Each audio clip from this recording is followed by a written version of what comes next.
सब कुछ ले जाती हमारी बहू, हमको कोई गिला नहीं था, हमको कोई शिकवा नहीं था, सिर्फ मुझे कीर्ति चक्र छूने के लिए दे देती। यदि सेना में कोई शहीद होता है जवान, तो सेना के शहीद जवान की पत्नी और बच्चों का भरण पोषण सरकार का दायित्व है, तो उसके माता पिता के भरण पोषण का भी सरकार का दायित्व होना चाहिए। कैप्टन अंशुमान के माता पिता का सवाल नहीं है। बिल्कुल। ये असंख्य बुजुर्ग जो हमारे देश में हैं, जो ऐसी ही पीड़ा से गुजर रहे हैं, उनके लिए ये सवाल है कि क्या उनका संपत्ति में अधिकार नहीं होना चाहिए?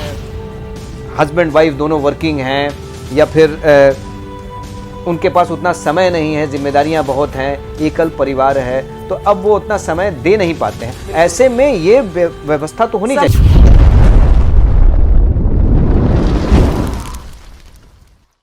नमस्कार, हमारे YouTube चैनल चर्चा में आप सभी दर्शकों का हार्दिक स्वागत है। सेना के शहीद कैप्टन अंशुमान का परिवार आजकल चर्चा में है। चर्चा का कारण है पारिवारिक विवाद जो उनकी बहू और उनके माता पिता के बीच चल रहा है।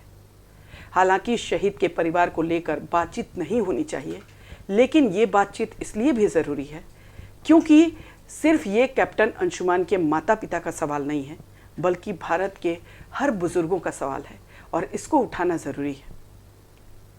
सवाल ये है कि क्या माता पिता की संपत्ति में जब बच्चों का हक होता है, तो फिर बच्चों की संपत्ति में माता पिता का हक क्यों नहीं होना चाहिए? यदि बुढ़ापे में उनको कोई नहीं देखभाल कर रहा है, उनकी सेवा नहीं हो रही है, तो क्या वो अपने बच्चों से गुजारा भत्ता नहीं मांग सकते हैं? हालांकि कोर्ट ने ऐसा आदेश दिया है कि उन्हें गुजारा भत्ता देना चाहिए, लेकिन ऐसा कोई सख्त कानून नहीं होने के चलते इसका पालन नहीं हो रहा है। आज हम इसी विषय पर चर्चा करेंगे। हमारे साथ हैं खालिद रशीद जी। खालिद जी, आपका बहुत बहुत स्वागत है। नमस्कार। मेरी चर्चा का विषय यही है, चूंकि मुद्दा अभी शहीद अंशुमान के माता पिता का मुद्दा सोशल मीडिया पर चर्चा में है, इसलिए उनका जिक्र हम कर रहे हैं जी। कि उनकी पत्नी जो है वो कीर्ति चक्र और पेंशन और जो भी राशि है वो लेके अपने मायके चली गई है। उन्होंने इसी बात का दुख जाहिर किया है।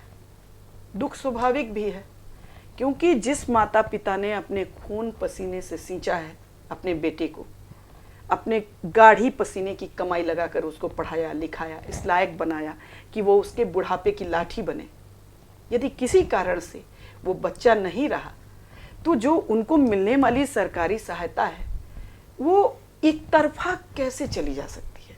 ठीक है, परिवार का हक ज़्यादा है, बच्चों का हक ज़्यादा है, लेकिन कुछ परसेंट, 10% ही सही, 20% ही सही, उस माँ बाप को भी मिलना चाहिए ना, जो बच्चा खो चुके हैं। बच्चे को खोने का दर्द झेल ही रहे हैं, साथ ही आर्थिक चोट भी झेल रहे हैं। तो क्या आपको लगता नहीं है कि कुछ इस पर सरकार को सोचना चाहिए?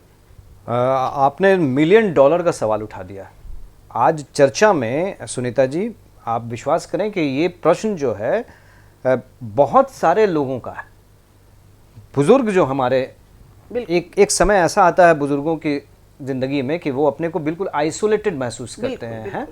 और अगर हमारे सुनने वाले, हमारे इस चैनल को पसंद करने वाले, लाइक और शेयर करने वाले जो लोग हैं, उनकी बहुत बड़ी तादाद है और वो इस मैसेज को रिसीव कर पाएंगे, ये मुझे पूरी तरह से ये उम्मीद है। तो आप धन्यवाद की पात्र हैं कि आपने ये सवाल उठाया। वास्तव में ये सिर्फ शहीद कैप्टन अंशुमान के माता पिता का सवाल नहीं है। बिल्कुल। ये असंख्य बुजुर्ग जो हमारे देश में हैं, जो ऐसी ही पीड़ा से गुजर रहे हैं, उनके लिए ये सवाल है कि क्या उनका संपत्ति में अधिकार नहीं होना चाहिए?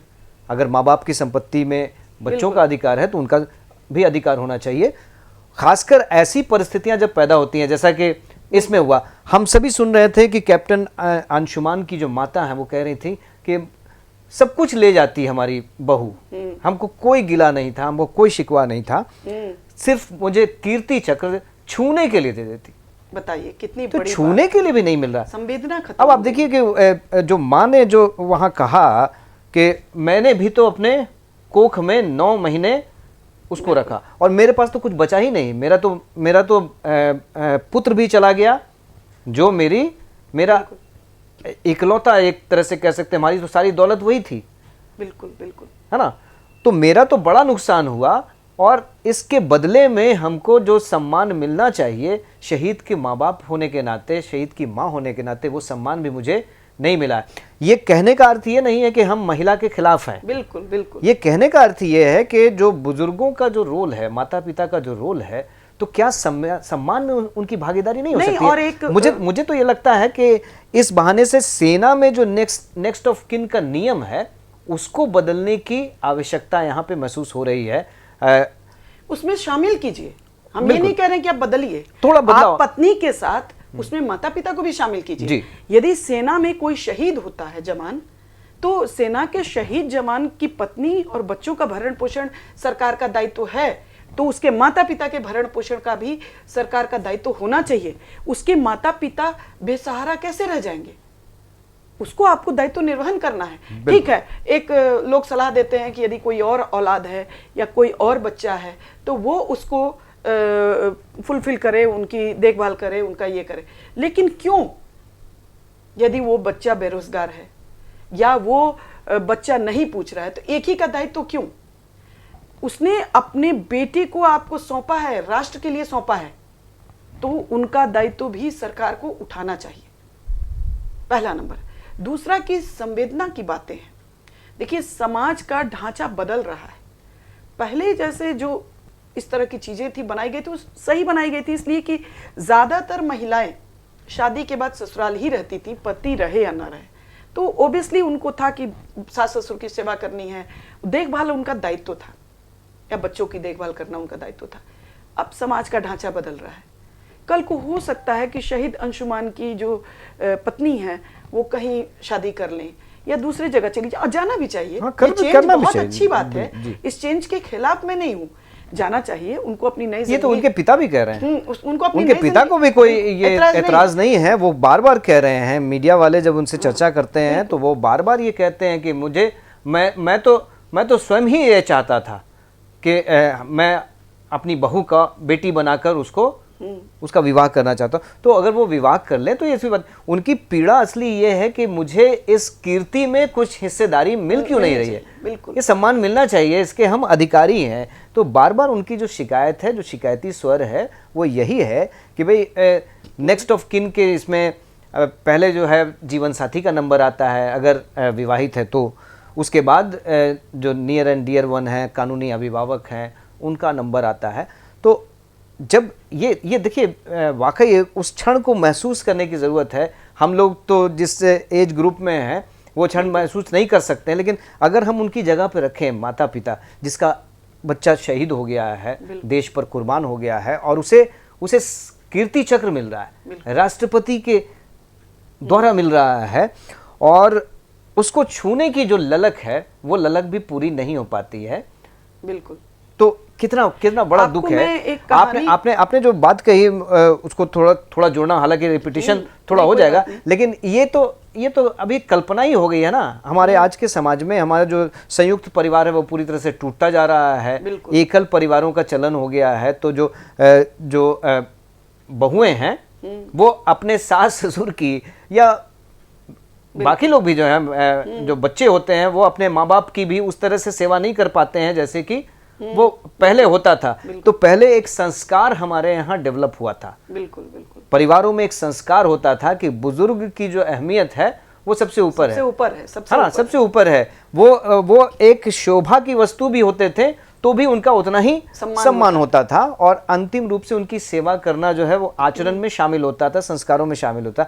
आज आप उसकी कल्पना नहीं कर सकते, उसकी कुछ सीमाएं भी हैं कि वर्किंग हस्बैंड वाइफ दोनों वर्किंग हैं, या फिर उनके पास उतना समय नहीं है, जिम्मेदारियां बहुत हैं, एकल परिवार है, तो अब वो उतना समय दे नहीं पाते हैं। ऐसे में ये व्यवस्था तो होनी चाहिए। समय भी नहीं दे पाते हैं, और ये जो है ना, समय नहीं दे पाने का तो एक बात है ही है, लेकिन साथ में माइंडसेट भी बदल गया है। अब माता पिता परिवार का हिस्सा नहीं रहे, अब सिर्फ पत्नी और बच्चों तक लोग फैमिली मानते हैं। माइंडसेट इसलिए बदला है कि लोग अभी माता पिता बीमार हो तो छुट्टी में घर आने से परहेज करेंगे, वो 5 दिन के हॉलीडे पर चले जाते हैं फैमिली के साथ। तो वो कॉन्सेप्ट ही बदल गया है। माता पिता इंपॉर्टेंट नहीं है, भाई बहन तो बहुत दूर की बात है। तो वो ये तो मान लीजिए शहीद अंशुमान की बात थी, सेना की बात थी। एक नॉर्मल हम बात बता रहे हैं, एक कहानी आपसे शेयर कर रहे हैं कि मेरी एक बहुत ही क्लोज मित्र है, जी, जी, दोस्त है जी, जो बरेली में उसके हस्बैंड की पोस्टिंग थी तो वहां गई रहने के लिए। तो उसके बगल में एक आर्मी के रिटायर्ड कर्नल हस्बैंड वाइफ रहते थे। तो उन्होंने जो अपनी आप बीती बताई, रोंगटे खड़े कर देने वाली आप बीती, कि उनका इकलौता बेटा था और वो गुड़गांव में जॉब करता था, इंजीनियर था। और उसने वहीं एक लड़की से मैरिज किया और दोनों अच्छी जिंदगी जी रहे थे, खुश थे। अब ये इन्होंने रिटायरमेंट के बाद बरेली में एक बहुत बड़ा कोठीनुमा मकान बनवाया, सारा पैसा लगा दिया उसमें, अपनी पूंजी सारी, और खूब सुंदर मकान बना के दोनों हस्बैंड वाइफ वहां रहते थे, बेटे बहू आते जाते थे। एक दिन बेटा आया और बोला कि मम्मी पापा तुम लोग यहाँ रह के क्या करोगे अकेले, और मुझे भी वहाँ फ्लैट लेना है, पैसों की ज़रूरत है, और ऐसा करो कि हम लोग सब लोग वहीं चल के गुड़गांव में रहते हैं और तुम ये मकान बेचो और उसी का हम लोग फ्लैट लेते हैं और जो किस्तें हैं हम चुकाएंगे, और जो बेस मनी है, शायद 2-3 करोड़ का फ्लैट था वो, तो उसको तुम लगा दो। इन्होंने पूरा मकान बेच दिया। फिर सोचे कि एक ही लड़का है, किसके लिए रखें, जब उसको दिक्कत हो रही है तो चलो हम लोग भी वहीं रहेंगे और बच्चे को भी घर हो जाएगा। उन्होंने वहाँ सारी पूंजी लगा दी और वहाँ गुड़गांव में वो सेटल हो गए अपने बच्चे के साथ जी।